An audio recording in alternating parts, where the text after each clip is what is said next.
this is by an act of God. She was supposed to be Speaker in 2031.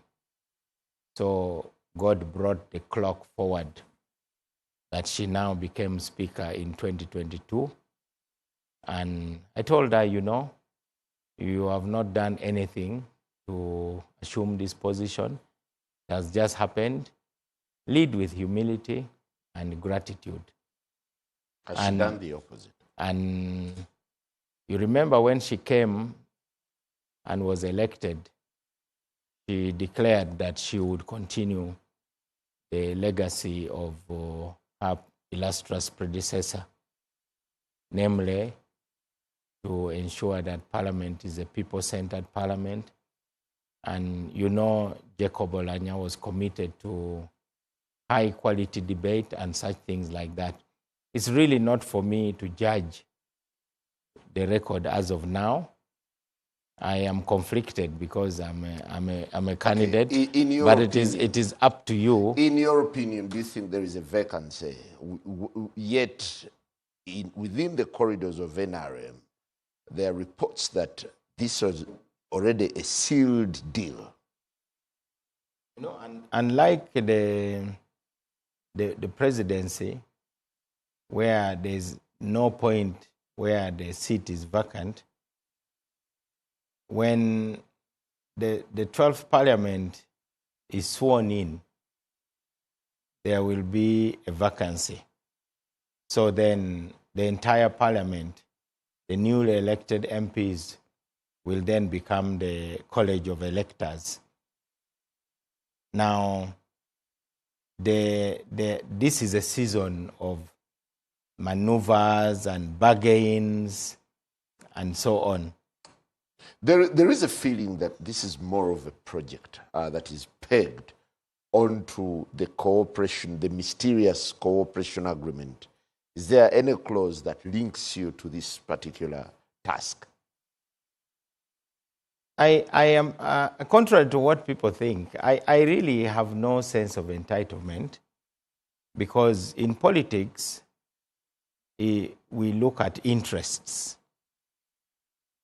And the ruling party has its interests, and the party I belong to also has its interests.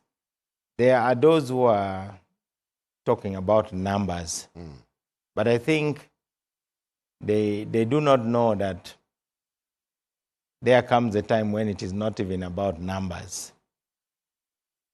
For instance, in 2021, my performance as a presidential candidate was really dismal. After all, my aim of running for president was to start a new conversation about the need for national reconciliation, the need for a national dialogue and a new consensus, and the need for having a second look at our constitution. And by and large, I believe I achieved that. As DP, we only managed to have 9 members of parliament. So in those terms, I was not the kind of person who could even negotiate anything with President Museveni. But you are now talking about a cooperation agreement, which, by the way, is not mysterious, because the whole content is out there, complete with the signatures. If there's any mystery, then perhaps it is what you would say between the lines. But between the lines is neither here nor there. I think we should take the cooperation agreement at face value.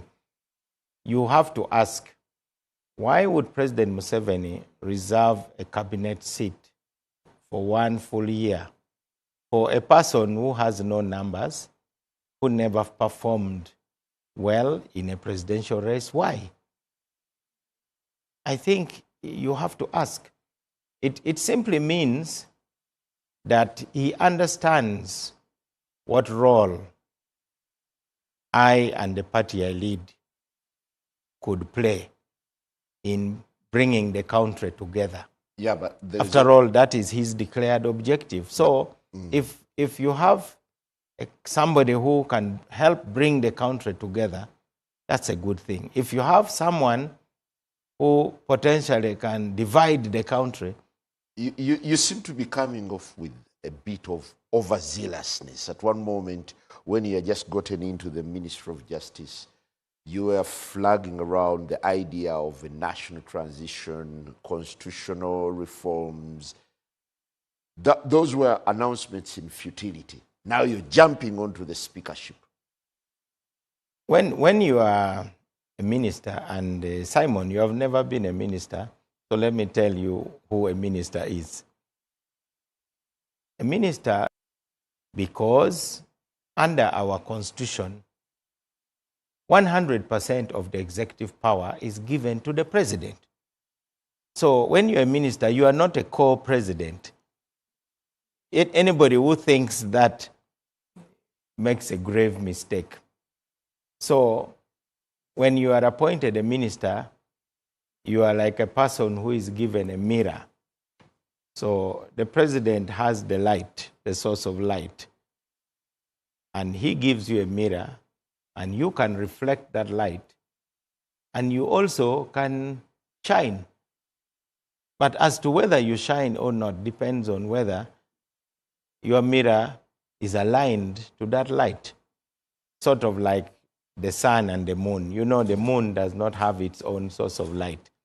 It reflects the one of the sun. I proclaimed those lofty goals because those goals are goals that the party I lead believe in. Those goals are the goals that keep Ugandans awake. And I don't think it is appropriate to say they were pronouncements in futility. If they were pronouncements in futility, how come everybody is talking about it? You have had Sibambi. Because you aroused the appetite of everyone. No, I didn't arouse the appetite. I simply said these issues are important. So you could say that they were not timely at that time, but these issues are important. Would you say that a national dialogue is not important? A national reconciliation process is not important? Having constitutional reforms is not important? And above all, having a transition, for the first time, a peaceful transition in our country. These are topical issues. I'm simply a champion. Whether I'm here or not there, whether I disappear today, those issues will continue to be talked about. Now, under the cooperation agreement, particularly the provision under Article 7, the agreement is a living document.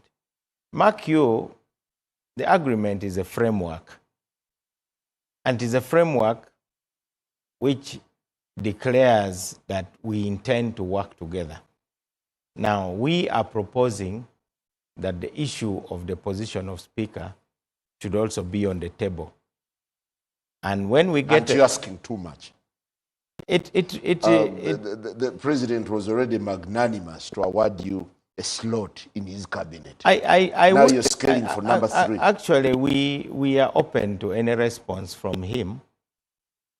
If he says this is not appropriate, then we will also tell him what we think about his response. So you are simply testing the waters. We are not testing. We are not testing the waters because there is a document. You know that when we were in our discussions, we talked about cabinet positions. We talked about a seat in the East African Parliament. We talked about seats in the committees. These are things that can be talked about. The document allows for the two principals to talk about anything in the national interest. So the right question would be, is it in the national interest for the Democratic Party as a partner of NRM to be one of the sources of a person who can be deployed to be Speaker? Isn't this going to complicate your relationship with the NRM, given that within the corridors of power in NRM, the issue of Speaker and Deputy Speaker looks resolved already? There's consensus that Anita Among and Thomas Taiwa are returning to their slots. They enjoy substantial support. I would be the last to deny that. They have positioned themselves as strong pillars of the national resistance movement. They have been faithful to the goals of the national resistance movement. But what I find to be disturbing is when you disown a partner conveniently because a partner is now aspiring to be speaker. Remember, sometimes they say we have married the DP. And we say, okay, we are in a marriage, we accept that.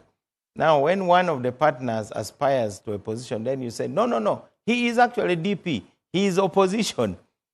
Yet when the president writes a letter, when I'm celebrating 1 year of the cooperation agreement, the president starts his letter by saying, welcome to the NRM. And everybody says, oh yeah, he's NRM actually.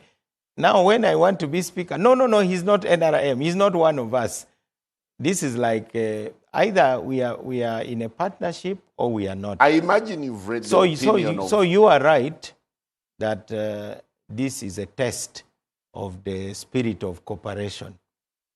It can strain it if mismanaged, but it can also strengthen and probably make Ugandans take another look at the president and say, actually, when the president commits his signature to something, he means it. Do you agree this is a tall order and it would take a lot of effort to pierce through the numbers? There is already every sense that Anita Among has consolidated her position to the members of parliament, incoming and the incumbents. It is a tall order. That's why I said it is a David and Goliath situation. So you just took the words out of my mouth. You're the David. Yes. So what I would like to emphasize, however, is that the only question before the members of parliament is whether a Norbert Mao speakership would be an improvement or not. If it is going to be an improvement, they will find comfort in voting for me. And if they believe that it won't be an improvement, then they will not vote for me. And they are entitled to their vote. Remember, it is their vote. And I come into this race to offer myself. I don't believe in manipulating anybody. I don't believe in bribing anybody. I don't believe in deceiving anybody. Yeah, but you know how fierce it gets. You need the money, you need the lobbyists, you need a lot of work. Already as we speak, I guess you've read the opinion of the likes of Honorable Fono Pondo, who said it's just a gambit, who described it as just a gambit. There is also Dombo, the Director of Communications at the NRM Secretariat, hinting on the reality that this is already done and sealed. It is okay. I will still be standing as a living sacrifice for the things I believe in. I have already declared why I'm in this race. I believe that we need to balance the boat nationally. I believe that the political cake has got to be shared in a balanced manner for the sake of national stability and unity. I believe that my election would be a qualitative change in the kind of parliament we shall have. I believe I can be an inspirational leader in that parliament. So when you bring in the question of money, that is actually an insult to the MPs-elect. You are basically suggesting that they can be swayed with money. I want to appeal to the members of parliament that in the next 5 years, you will be the laughing stock of all citizens if you sell your vote and your conscience. But more importantly, I am part and parcel of the national resistance movement. I sit in the cabinet. I am a part of the NRM government. Would that persuade the opposition to support you? Because you need them as well. The opposition is also aspiring to serve Uganda. The question is there any agreement between me and the members of the opposition? I think they want a speaker who will represent institutional power as opposed to personal power. They want a speaker who will empower the members of parliament and make the members of parliament feel that they are really strong and that they are worthy of the title honorable. They want a speaker who will respect them, and they want a speaker who is capable of raising the bar. That is what I represent. So if the members of parliament prefer that they should join the pay-as-you-go politics, that's their choice, but I think they will lose respect of the citizens. And an MP should always aspire to earn and keep the respect of citizens. Traditionally, the number 3 role has been a reserve of the NRM. What would it take to break that history? We already started a new dynamic. As you know, my candidature potentially presents a paradigm shift. And the paradigm shift means that we are now doing something which is sort of like Uganda Cranes. You know that we have rivalries, Villa, Express, KCCA, Vipers. But when we are going into AFCON or the World Cup, we are Uganda Cranes. And that requires a paradigm shift. So even the people you have been rivaling with as you play for the Super League title in Uganda become comrades. So as we talk now, the next 5 years, the main agenda should be consensus building. And consensus building has no room for the kind of language that you are referring to by the mouthpieces of the NRM. Those eventually become spoilers because we need each other. And the paradigm shift will take us to a situation like we have in Kenya, where the speaker belongs to Ford, another party, and the president belongs to another party, the UDA. So it is not unprecedented. In some countries like Rwanda, it is actually by design. And you never know, that conversation needs to start. But the solution to all this, if the spokespersons of the NRM were mature, they would instead say, we need a conversation with a partner like Mao. I'm a serious partner of the NRM. And as a serious partner, I don't expect a partner to simply dismiss me because Uganda is not going away. We have 5 years ahead of us. We should be building consensus. But the dismissiveness should be telling, should tell you something. It is characteristic because sometimes they say you can't teach an old dog new tricks. These are people who speak that way, and it seems to be habitual. But sometimes you must recalibrate your responses. You could simply hide behind bureaucracy if you are smart. You say, our organs will discuss this. So we are simply saying a candidate from a partner party, a sister party. We are a sister party to the NRM. So we are simply saying, consider us also as you consider, okay, even if So there is a bit of attention seeking. Not attention seeking. You want to be on the table. No, it is in black and white. It is not attention seeking. Do you think to get a president to sign a document is easy? And then deny. So if we are now going to be called stepchildren, then it will also send a signal to Ugandans that these are people who will only work with you when it is convenient. But once you stake a claim, so they want to have their cake and eat it also. And I think that's not how partnership is built. There is also a strong sentiment that perhaps you're being fronted by the mafias to fight Anita Among. I have heard about mafias. The first time I heard about mafias was from an interview that the former speaker, the Right Honorable Rebecca Kadaga, currently the first deputy prime minister, gave.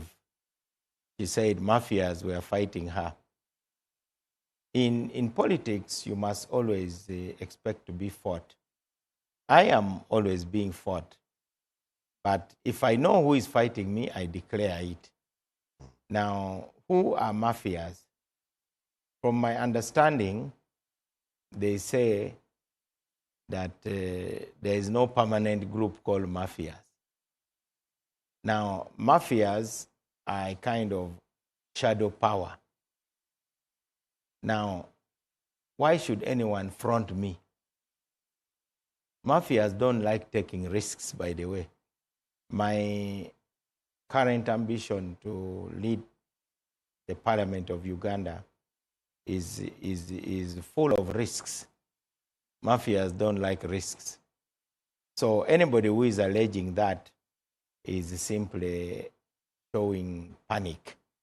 Because when people mention the word panic, I mean when people mention the word mafia, it spreads fear. So I ask you, Simon, to abandon that speculation. Even me, I hear of mafias, but they are neither here nor there.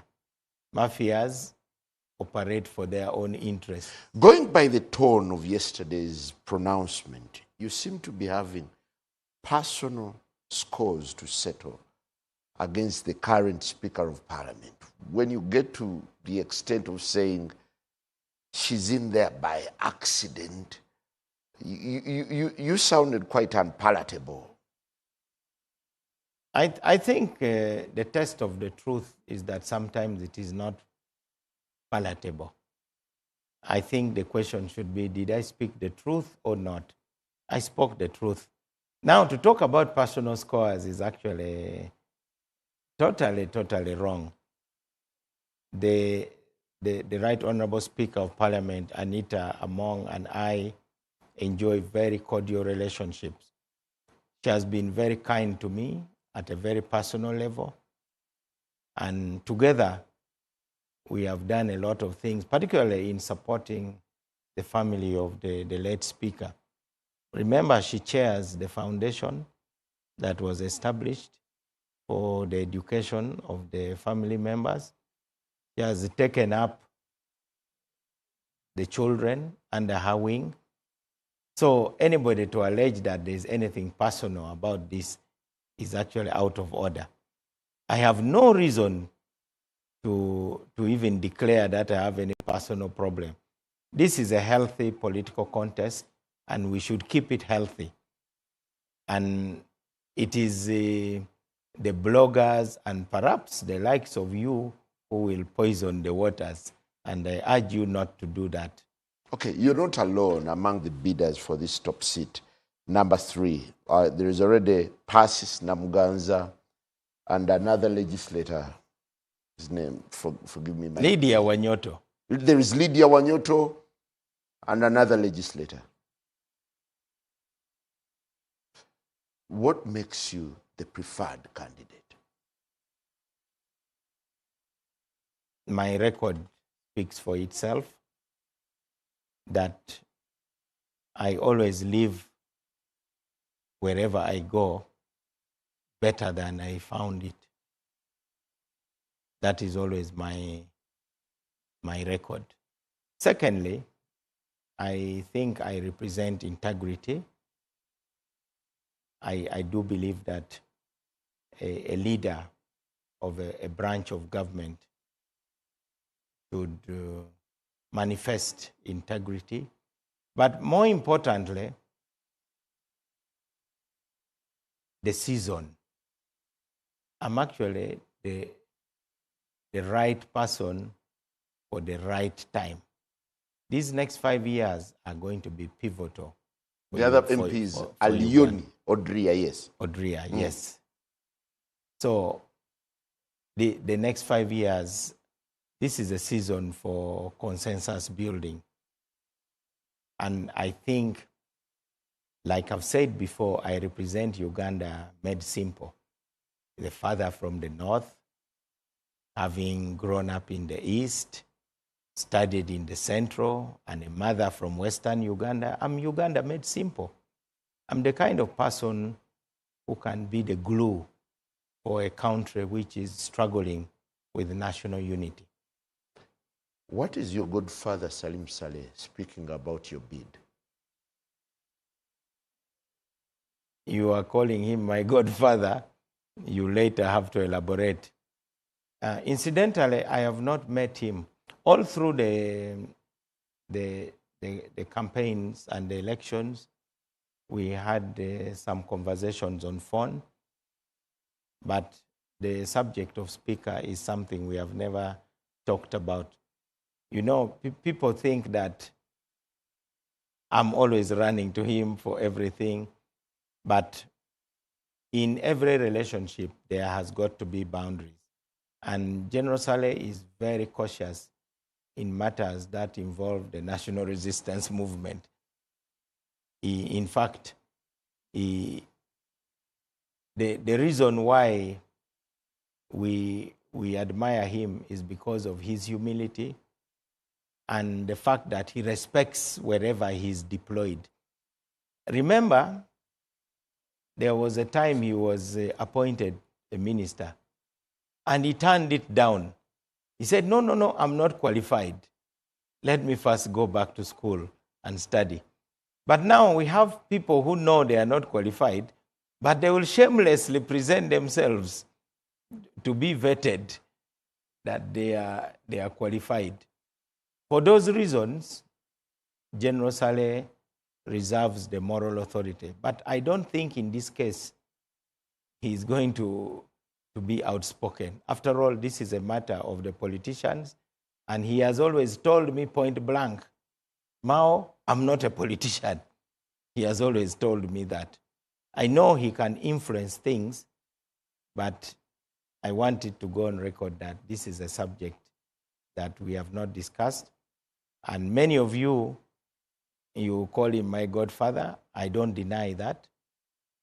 And also because we work together in the Uganda Development Forum, where I'm his deputy, and also as the deputy, his deputy in the Salim Saleh Foundation for Humanity. But when you have a godfather, you don't abuse that relationship. You don't go. That's where you seem to be tending. You don't go waving it around. He is a godfather to many. I believe he's also a godfather to the incumbent speaker and a godfather to many other people. And I think out of respect, one should not abuse such relationships. What are you fixing about the speakership? I've already told you that it is about the season. The next 5 years are very important. Yeah, but I thought the incumbent, the duo can handle that business.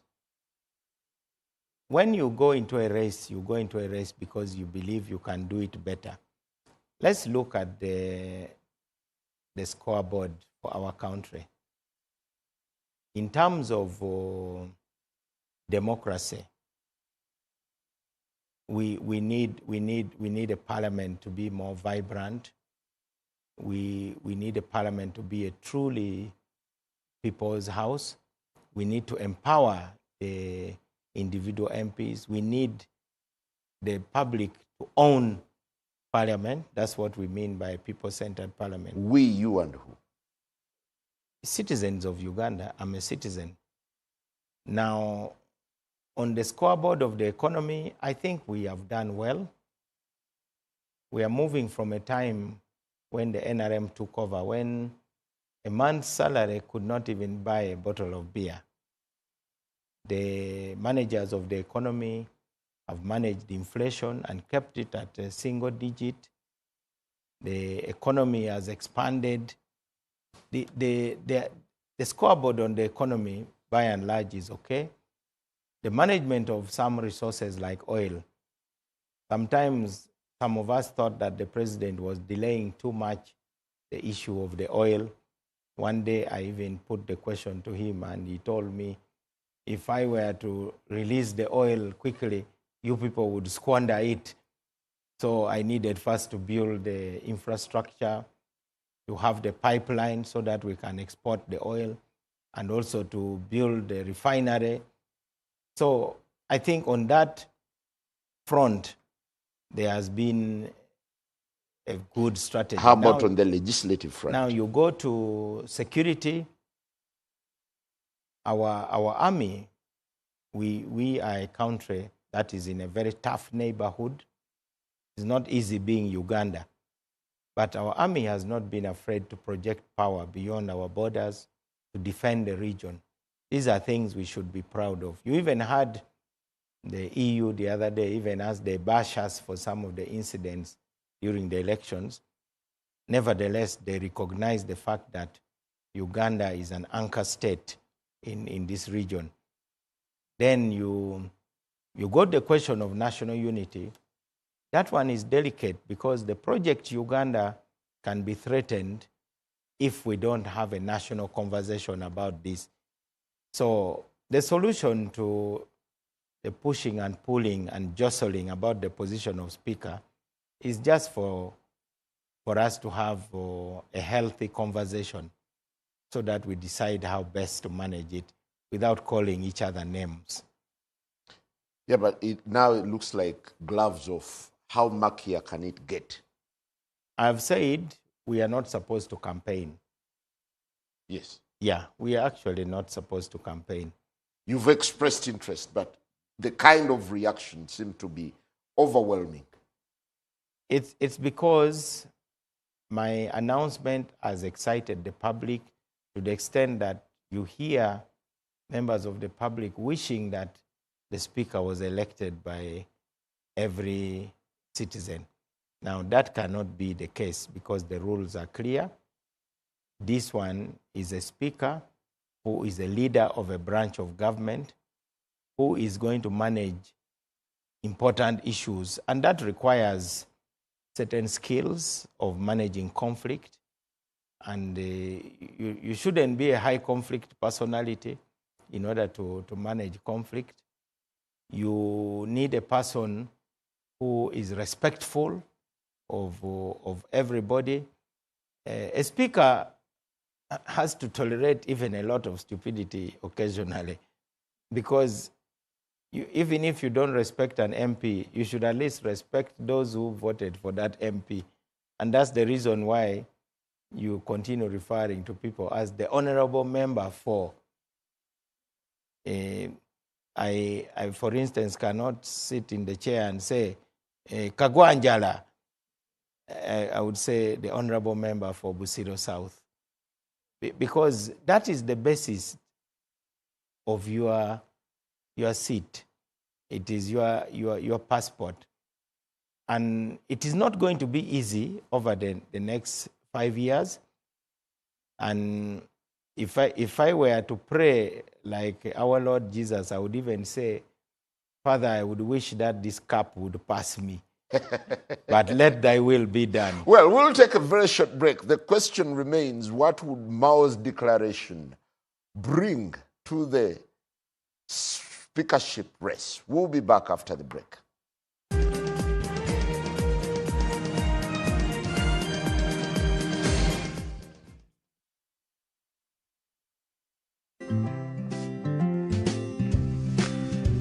Did you know? Brought to you by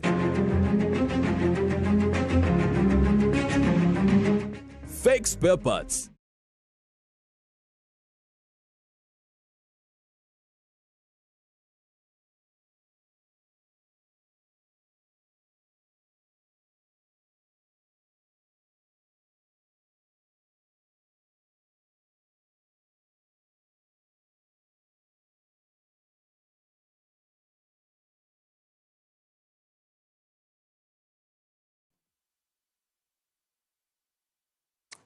Welcome back. We're still discussing Mao's bid for the speakership. What does it bring forth onto the scene? And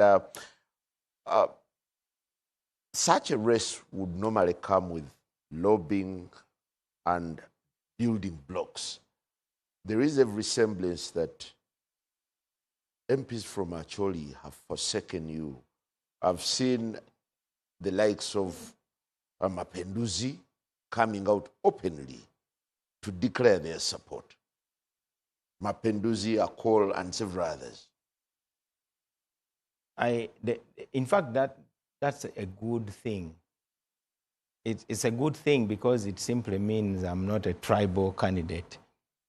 Imagine if the first people to endorse me or to publicly show support were people from where I come from.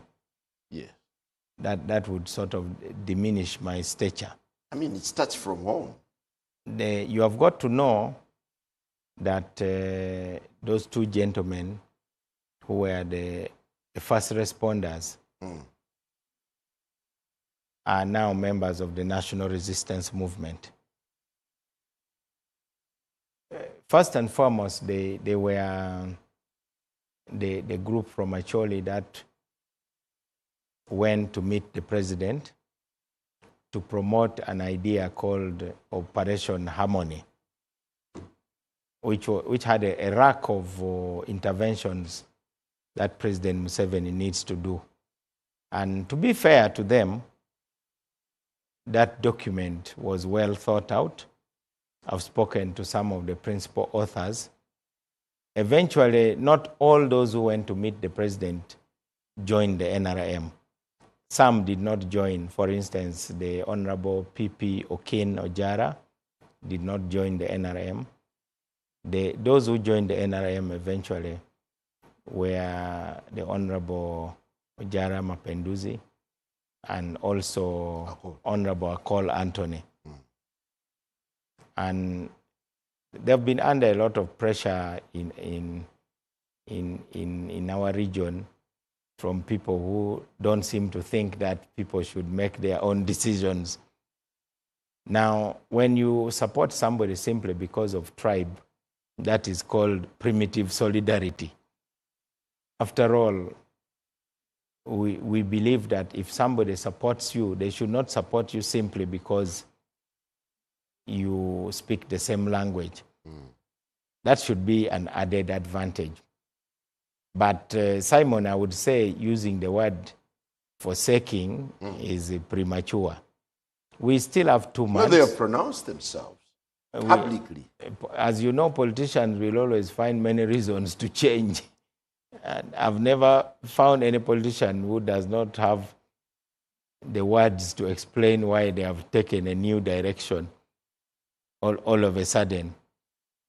So we have got more MPs in that sub-region, and not all of them have pronounced themselves. For instance, you heard the Honorable Gilbert Olanya saying it is too soon. First of all, technically, the 12th Parliament doesn't exist yet. They are not yet sworn in. So if a body does not exist, then how can even its leadership emerge? But it looks like everybody is on their marks. But I want to state it for the record that I respect everybody's choice. You are positioning yourself as a transition speaker. A deliberately chosen speaker, not an accidental speaker. I just don't want to fall into things.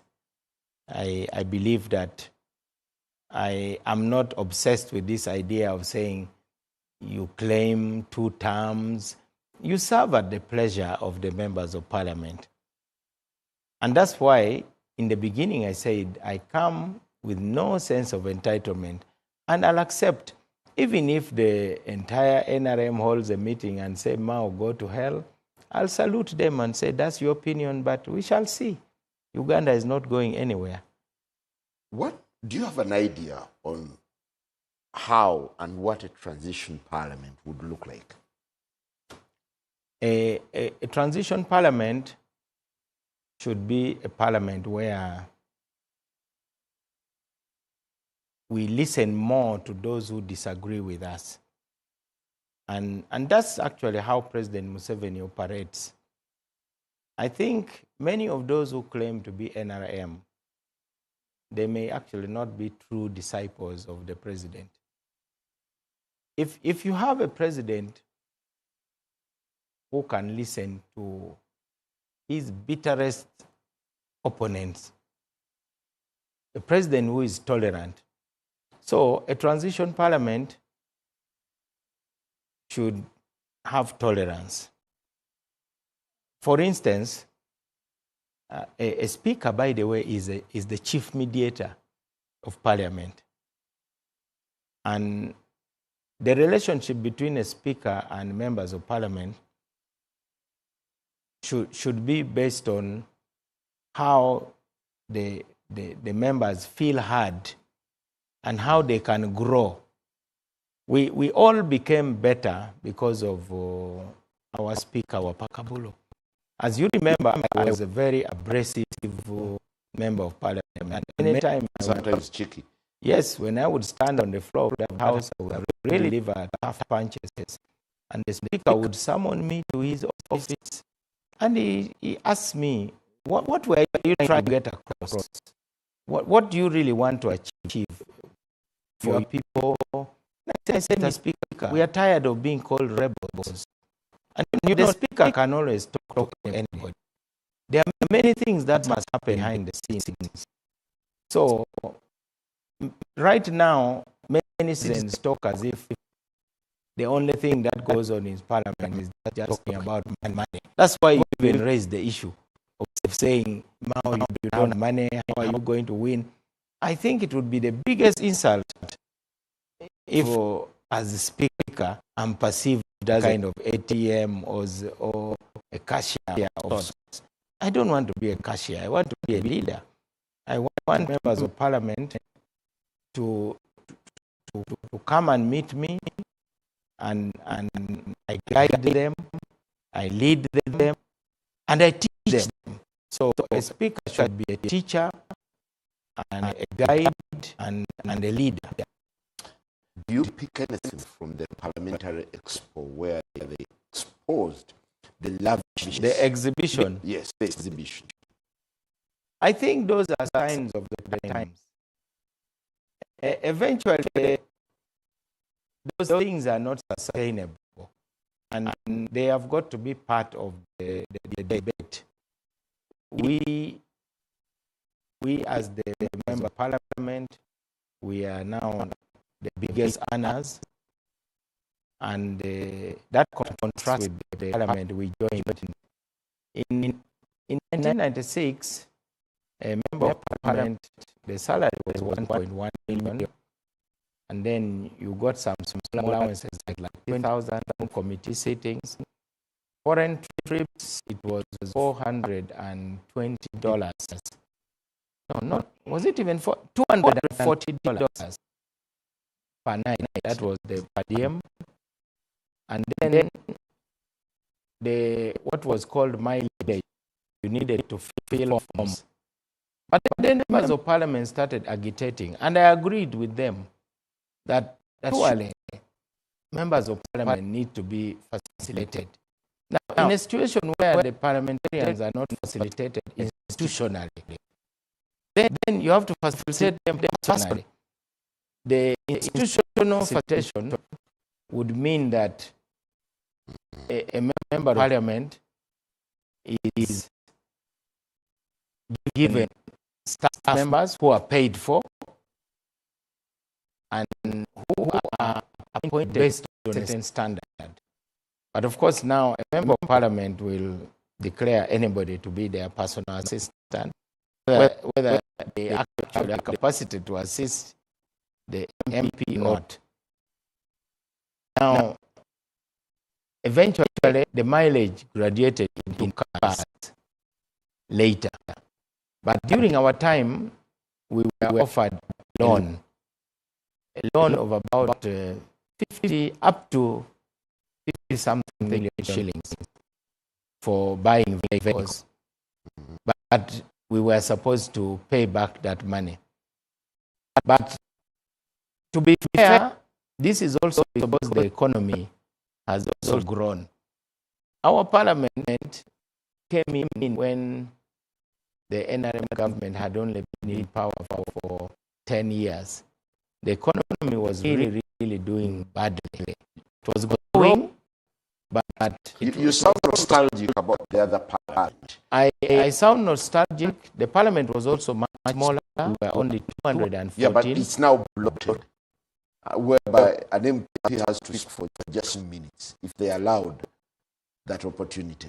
The speaking is really at discretion of the speaker, but also it is also because of the way parliament is organized.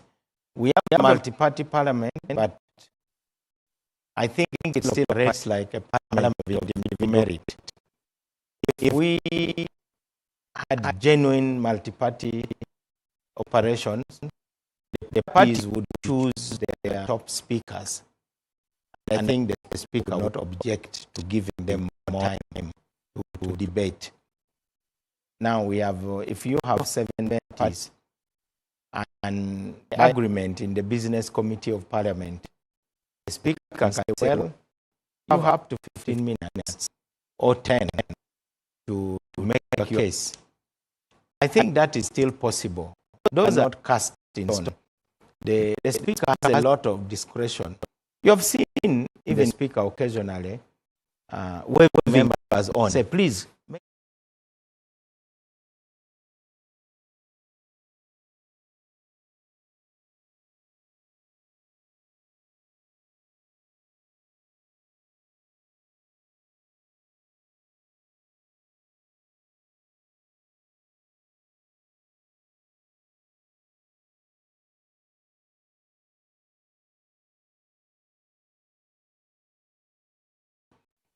So the scorecard also puts a lot of unnecessary pressure on a member of parliament. The other thing is the need for mentorship. We all learned a lot from the senior debaters, but the speaker has a lot of discretion.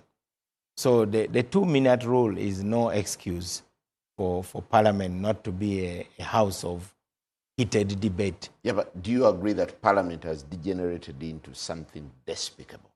None other than the late speaker herself one time told some members of parliament that the National Theatre is a walking distance. Why don't you just walk and go and do your thing from there? This is Parliament of Uganda. It is not a house of comedy. So everybody gets frustrated by that. But ultimately, Parliament is a house for making decisions. Now, through the clashes of opposing ideas, it is presumed that the best decision will be taken. But also, a decision can be taken and later it is changed when circumstances change. For instance, we stood in that house and called for peace talks with the LRA. We were denounced. The idea was totally rejected. We called for an amnesty law so that we forgive all those who went to the bush. It was flatly rejected. We asked the government of Uganda to open an embassy in Khartoum. Parliament rejected the proposal. I was with the Honorable Maratubo promoting that minority report. Perhaps our most unpopular proposal was that the multi-party system should be part of the package on offer as part of the peace talks in the north. Of course, we were denounced as people who were mixing up the suffering of the people with politics. But we stood our ground. And I'm pleased, Simon, that as I talk now, all those rejected ideas eventually were accepted. Recently, when we had the UPDF law, everybody was up in arms. Now you want to meddle with the court system, the judiciary. But the other day, when I saw the Judicial Service Commission vetting army officers to find out whether they qualify to sit on the court martial, everybody was happy again and said, this is a good thing. The Supreme Court decision is being implemented. It now means you don't just handpick anybody and say, go and be a judge in the court martial. So time must also be given for people to appreciate certain things. And that calls for wisdom. Because a wise leader will then say, okay, this opposition is temporary. It is a matter of time. People will appreciate it. So all of a sudden, people are very happy. You see, I can now go to the court martial because the people seated there were vetted by the Judicial Service Commission. They are not just people who have been brought from the front line to come and handle cases which probably they don't appreciate. Honorable Norbert Mao, while you're pushing for a transition parliament, do you have a legislative framework that would define the transition parliament? From the beginning, we have talked about the three-phase transition. And the three-phase transition starts with the run-up to the 2026 elections. I think now we all know the issues that divide us. I have talked about them even in the media. Perhaps I may have to publish what I had written down. There are many questions to be settled. And we are talking about citizenship, for instance. You have been hearing pressures from various communities, Bavandimwe, the Banyarwanda community. You have various groups, Bagungu. There are people who feel that they can be stateless. So that's an issue. You, of course, have the Buganda question, which is always being mixed up with politics and questions of land. One of the most revolutionary things which was done in the 1995 Constitution was to give land back to the people. Now, the land question still needs a debate. Where is the place of public investments in the light of land ownership in Uganda?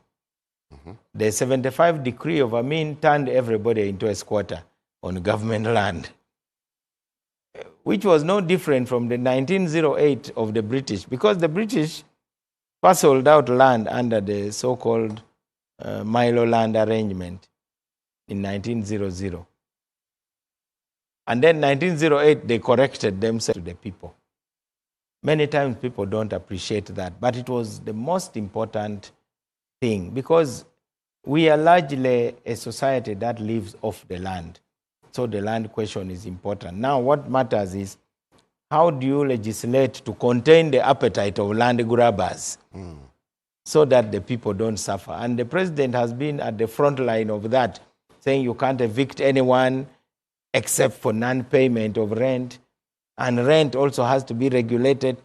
That is a debate that should be... How about the political question of the day? The political question is based on anxiety that we have not seen peaceful change in our country. Right. Every time one government is coming in, the other one is exiting at full speed. Now, we need our politics not to be a matter of life and death. Now, I would like us to link the political question to the economic question, really. The reason... Why don't you handle it independently? Okay. There is already a bill by Lulu Mebaiga. You remember when he talked about on transition? Yes. Would you resurrect it? It is a bill which is important because whether we like it or not, we must now talk about a post-President Museveni era. And you're walking on eggshells? No, it is not eggshells. The president himself has been saying it in passing, and I believe that he has been committed to building what you would call pillars of the state. Right now, a strong pillar of the state is our military. And we must not infect our military with any idea that they are Ugandans who should be seen as enemies of the country, provided they are in the political arena. Because if I form a political party and you don't like my ideas, in other countries, you have political parties that are formed and they say, we want all foreigners to be expelled, which is a totally unpalatable idea in certain societies. But those political parties are then defeated in a debate through organization. The NRM I grew up knowing as a university student had formidable debaters who were capable of challenging any opposing idea. And this is the NRM you used to fight? Yes, because we were crossing swords intellectually. I don't think we need a ruling party where you come to the studio and you speak certain ideas and thereafter somebody is waiting for you. You remember the time I had to escort Rubongoya out of the studio because he was feeling scared that he may be picked up on the road. Now, that we have got to eliminate from our country. It is not sustainable anyway. You can do it, but for how long can you do it? So the political question should be that we must disagree without being disagreeable.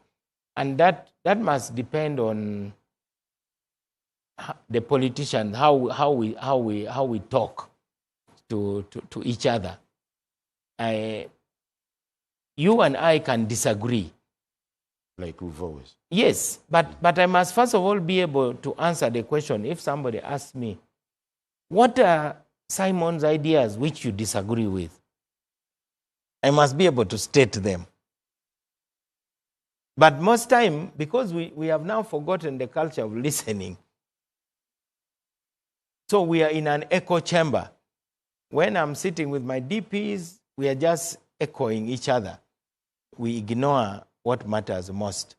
So the political question must start with a strong code of conduct. I think the political class is become extremely indisciplined. The way the politicians talk, the way they threaten each other,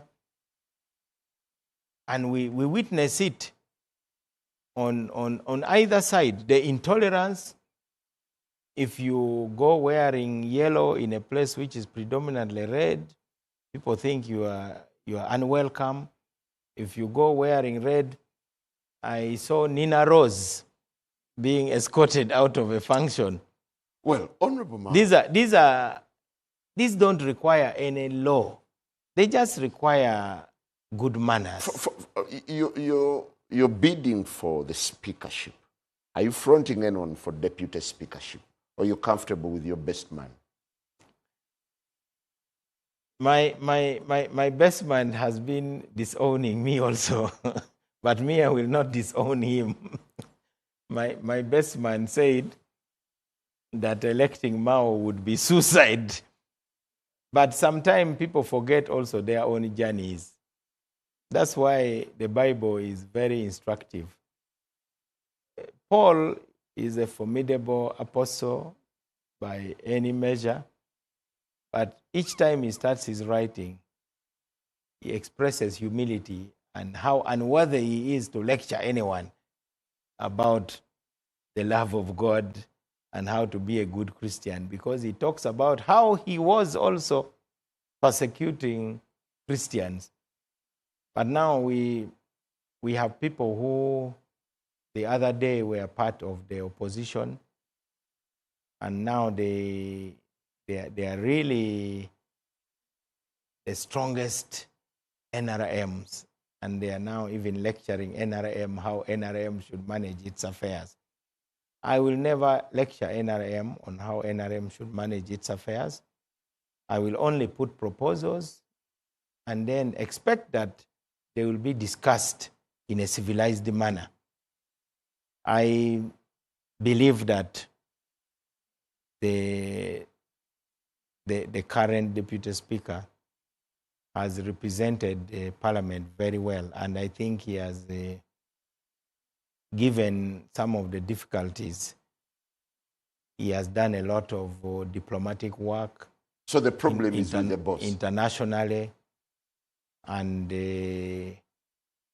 we are talking about the deputy. Okay. He has very good interpersonal skills.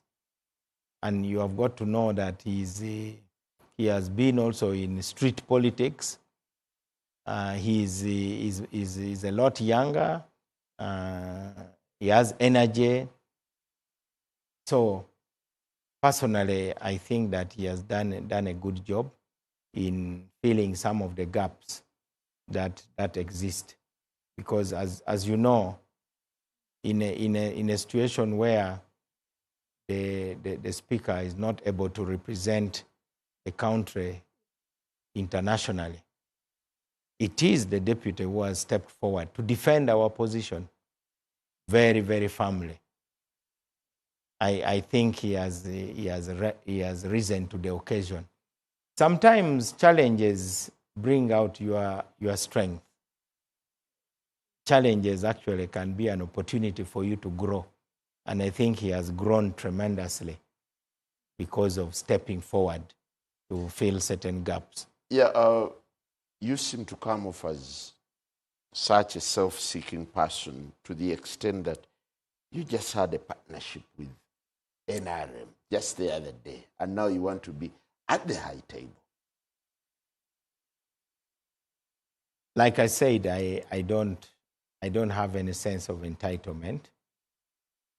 If my proposal is so offensive, they will tell me so in a civilized manner. What if not by insulting me, because I don't think I'm the most useless aspirant for the position of speaker. We have had many aspirants. The reason why this time there's a difference and the debate is because I come with a banner which has a lot of things on it.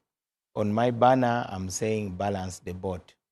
On my banner, I'm saying, please, let's strengthen the power of the institution as opposed to the power of office bearers. Because office bearers come and go, but institutions remain. On my banner, I'm saying let's empower the members of Parliament and let them be truly honorable. So it is really the banner I'm raising, and they can identify another person if they want. For now, the odds do not seem to stack up towards you. I mean, you're just a new entrant. The odds have actually never favored me in any race. I have always been what the Baganda would call a Kawonawo.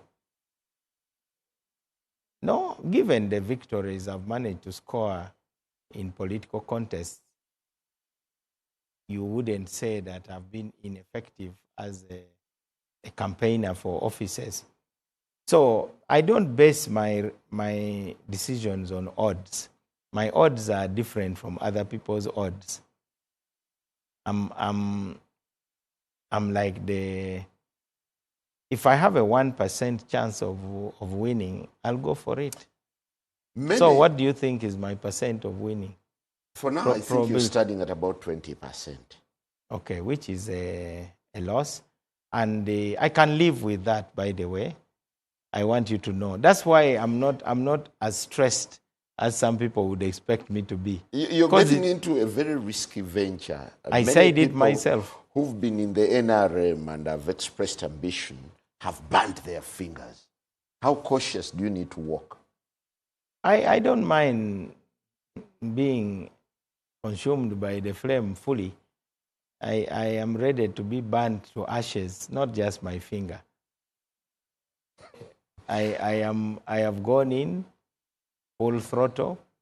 Like I said earlier, like Julius Caesar, I've burnt my ships, so there's no retreat. I'm facing the open sea and the opponent the other side. Or could it be that the perks that come with this office are irresistible and it's what is shaping or persuading you to get in there? I grew up as a very humble person. I don't lead the flashy life. Anybody who knows me knows that I live very simply. At my age now of 58 plus, coming to 59, if I were a flashy person, by now you would know that I'm that kind of person. And I do not seek this office because of its perks and the bling-bling associated with it. I intend to offer myself so that this Parliament of Uganda can be a major player in reconstructing the future of our country. Is this race comparable to all the races you've run before? The other races, I've had good cards. This one, I don't seem to have any good cards. But the question is how I will play these bad cards that I have. But you never know. There are many players around the table, and I don't know what cards they will keep dropping. I'm on the lookout. Oh, there may be cards that may be dropped that will be favoring me. You never know. Somebody may throw a 7 of hearts, and then I just happen to have fewer cards, then I win. Or could it be that you're using this as a bargaining chip to get the president to revisit the cooperation agreement? We do not have to use the position of speaker to bargain. Our biggest point is that Ugandans are watching how the key players are conducting themselves as we head towards the transition. So if you are a president of Uganda and you make promises, it is expected that you keep them. And if you don't keep them, people take note. And there is what they call the boomerang effect. Some of the things you do, they come back afterwards. So as a partner, in fact, a junior partner in this partnership, my intention is not to burn any bridges.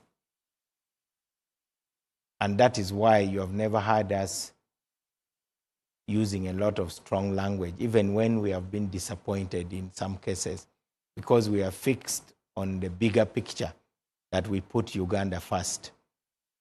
And also to know that the president of Uganda has bigger problems than the Speaker of Parliament. Do you really think that's the biggest problem for the president right now?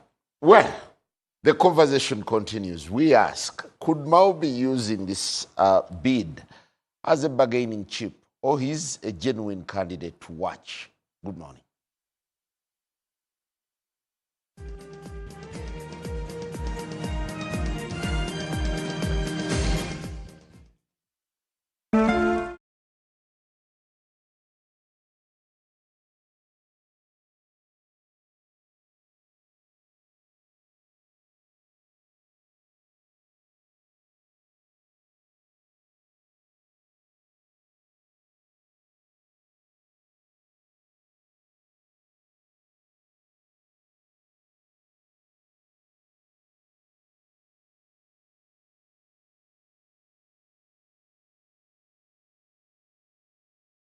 From Haas Avocado. There are many sources of growth that are potential to help the industry grow for avocado oil production. And one key aspect which is very important is we urge farmers to plant more Hass avocado seedlings, and we do have an outgrower program which provides assistance, supervision, guidance to farmers to nourish their Hass avocado seedlings and bring them to a good stage where the production is at its optimal production. How do you ensure quality and purity of the avocado oil before it's exported to the international market? So as soon as we crush the avocado oil, we have washers and sorters. So we sort all the fruits for bad fruits, and we also have a washing station on our line, which washes all debris and dirt off the fruits. And once this is done, once we crush our fruits, we have the state-of-the-art laboratory, which is able to measure almost all parameters that you would like to test on that the international market requires, which are the codex values, and we can test majority of those results at our laboratory. So as soon as we manufacture the oil, we have our lab team constantly monitoring production. Every 25 minutes to 30 minutes, they take a sample, test it, and quality control in the laboratory has the power to shut down production in case our oil is not up to quality standard. So we use that to emphasize on the quality of our facility. And Balaji Group has always been about maintaining quality in our facility. And you can see our facility is always clean. We've built a state-of-the-art facility with several quality control measures in order to emphasize how critical we are on quality of our facility. Amid the promising opportunities, Soma acknowledged the challenges the extraction oil company faces in navigating the avocado oil market. Since we commenced operations, of course, we faced several challenges. But I wouldn't consider those as challenges. I'd say they're teething problems. So in this case, it would be in terms of organization, lack of organization in our facility, and I don't blame anyone for that, but it's something that these are problems you solve as you're running production. All right. Amidst the challenges, this company is producing oil which ends up in the European market, not producing very expensive cosmetics, then coming back to this country. What is being done to reverse this? We have been talking to suppliers as we speak right now to expand our line, and we are seeing the benefits. And the main advantage is we have our own nucleus farm, so we have abundant supply of avocados, and we also have our own farms in nearby countries in Tanzania and Democratic Republic of Congo. So we take advantage of that, and we want to scale up production. And in this open space over here, we're planning to put another line, which is double this capacity. So in total, we'll be able to crush about 12 tons per hour. Discuss the sustainable or environmentally friendly practices implemented here during the oil production process. So our plant is very environmentally friendly. First of all of the wastage we have, the crushed avocado pulp, we don't dump it in garbage sites or whatever. We further process that, and we use it as fertilizer on our 1,250 acre orchard. And we're also looking into researching to add more value to the waste in terms of chicken feed, because we have our own chicken farm where we need hundreds of tons of feed per day. So by able to, we have economies of scope in that case. So all of the waste we have over here, we can process it, dry it, and use it to feed our chickens. And avocado is a very healthy meal for animals, not only for humans, but for animals as well. Let's go for a commercial break. A lot more is still to come.